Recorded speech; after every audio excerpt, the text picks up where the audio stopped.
Good morning, boys and girls. Welcome to today's Rest and Story Time. I know I am excited to find out what is going to happen to Jack and Annie next in Tonight on the Titanic. We are on book number 17. We are up to chapter 7 already. Yesterday, we know that they were saying women and children in the lifeboats first, and Annie was trying very hard to tell everybody that this is serious. They need to listen to everybody and get out. But they just weren't listening or taking it seriously. So we know they're looking for a gift. So chapter 7 is called The Gift. Let's see what's going to happen. So sit back, relax, get cozy, and let's find out what will happen with Jack, Annie, Teddy, Lucy, William, and the passengers aboard the Titanic. Chapter 7, The Gift. The lifeboat was waiting to go down. It looked tiny as it swung on the cables of the side of the big ship. The water below looked black. "Get in, a uniformed man shouted. No, William cried. He hid his face against Lucy's coat. Lucy was shaking her head no, too. "I'd rather stay here," she told Jack and Annie. Jack understood why she was afraid. The brightly lit Titanic seemed safe compared to the dark and little lifeboat. "Please, you cannot stay here," Annie said. "The Titanic is going to sink soon." "Very soon," Jack agreed. Lucy kept shaking her head no. Jack saw tears filling up in her eyes. "Lucy, listen. We're telling you the truth," Jack said to her. "You and William, you are in great danger here." "Lucy, please, you have to be brave now," Annie said peacefully. "For your brother's sake." Lucy straightened up and tried to smile. "Okay, I will." "This way," a man shouted. "Women and children, this way! You four, come on!" He pointed towards them. "Go on, get in," said Jack. He gave a gentle push of Jack and Annie forward. "Goodbye, Lucy. Goodbye, William." "Wait, you're not coming?" Lucy said, surprised. "No, we have to go home another way," Annie told her. "Oh, my dear, I hope you'll be safe," Lucy said. "Oh, we will. Don't worry about us," Jack told her. "Wait a moment," Lucy said.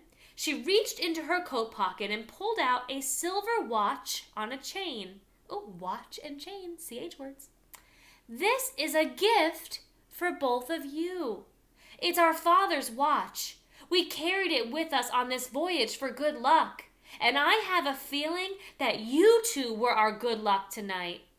Jack looked at the watch as Lucy put it around Annie's neck. The time on the watch was 1:50 in the morning.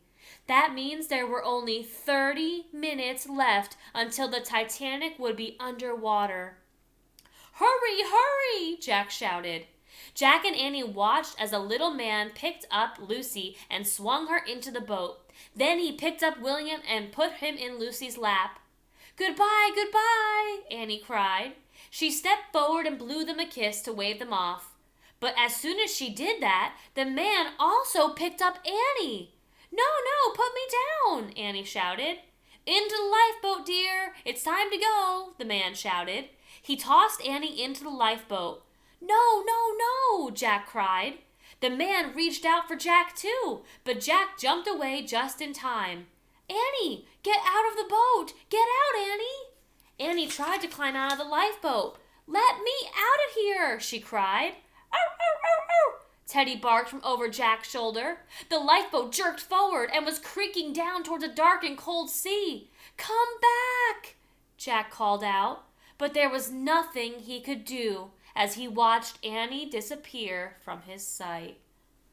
Oh my goodness. Annie's not supposed to be on that lifeboat. Only the other women and children should be there, not Annie. She has to go to the treehouse. How is Jack going to get her out of there?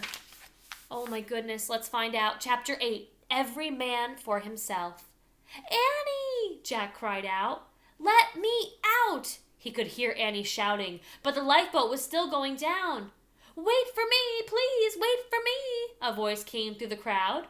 A woman in a long fur coat appeared at the railing. She practically threw herself off the side of the ship.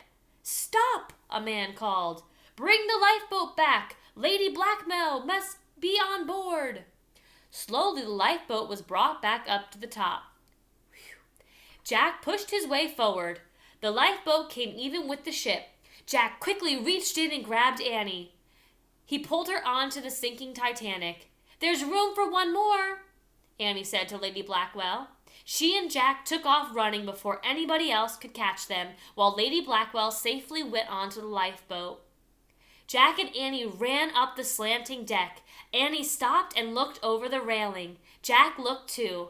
Together they saw Lucy and William's little lifeboat creaking its way down to the ocean. It reached the glassy black water and floated off into the darkness. Annie waved goodbye. "Goodbye, William. Goodbye, Lucy. Thank you for the gift," she shouted. She held up the watch that was hanging from her neck, and she and Jack looked at it. The time was now 2:05 in the morning. "There's only 15 minutes left, Jack," Annie said, scared. "We have to get to the treehouse now," Jack said quickly. "Let's climb the stairs up to the smokestacks." All of a sudden, the front of the ship dipped its way into the sea. The deck chairs were sliding past Jack and Annie. The band began to play a slow and calm song. It sounded like a song you would hear at church. But the crowd was panicking. People were pushing and shouting, trying to get to a safer part of the ship. "Every man for themselves," the captain shouted. The men all stopped what they were doing and ran to the deck. Jack and Annie ran too and dodged the sliding tables and chairs. Uh-oh. So you see what's happening is the boat is actually starting to go like this. So all the things that are on the boat are falling and sliding backwards. They reached the stairs that led to the smokehouse. They grabbed the railings and pulled them up. The ship was tilting even further. "Quickly, get to the smokestacks," cried Jack. They slipped and crawled as hard as they could down the deck. But when they finally got there, Jack and Annie looked around wildly. The magic treehouse was gone. Uh-oh. It's gone. Where did it go? If everything else is sliding, do you think the treehouse could have slid too? Oh my goodness. How are they going to get back in time? They only have 15 minutes. What's going to happen to Jack and Annie? This is a pretty crazy adventure, isn't it? So tomorrow we'll find out as we read the last 2 chapters. We'll end this journey with them in chapter 9, Time Stops. Ooh, how could you stop time? I don't know. So tomorrow we will see what's going to happen on board the Titanic and see if they can make it out in time and see what they learn about it as well in the end. So I hope you enjoyed today's Rest and Story Time. Let me know your thoughts. I love to read them. I hope you're as excited about this adventure as I am, and we'll see what happens tomorrow to Jack, Annie, and Teddy. We know Lucy and William are safe on the lifeboat, which is good, but what's going to happen to Jack and Annie and how are they going to get home? I don't know. Let's see tomorrow. Have a great rest of your day.